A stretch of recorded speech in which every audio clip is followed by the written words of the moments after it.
I've always known that rape is a big deal.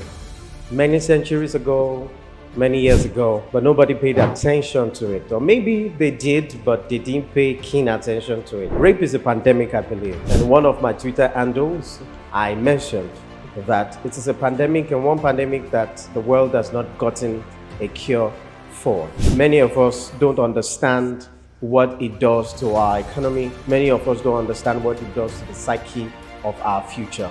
And so the reality is that whether somebody died yesterday or today, somebody every hour at least is raped.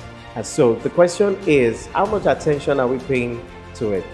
Just like the world paid attention to the pandemic of AIDS when it broke out in the US, and just like the world is currently paying attention to the pandemic of COVID-19 when it broke out in Wuhan in China, we need to pay attention to this age-long pandemic known as rape.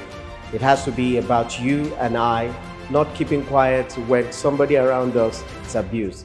It has to do with you and I not stigmatizing any boy or any girl, man or woman that has been raped. It has to do with you and I providing psychosocial support to the victims of rape. I believe that if you and I will stop stigmatizing, stop blaming the victims, and stop giving excuses on what she wore, how she dressed, it's her fault, why did she go there?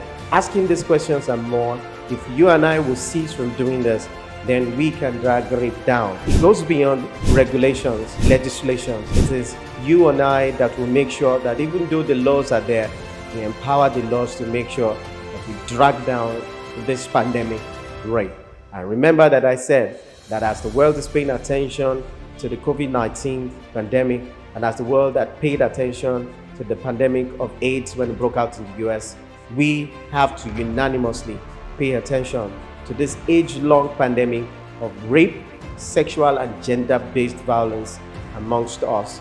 And the responsibility lies on you and I. Ayodele Akande is my name. They call me Nigeria. Thanks to DigitLab TV for giving me the platform to be able to share this with you.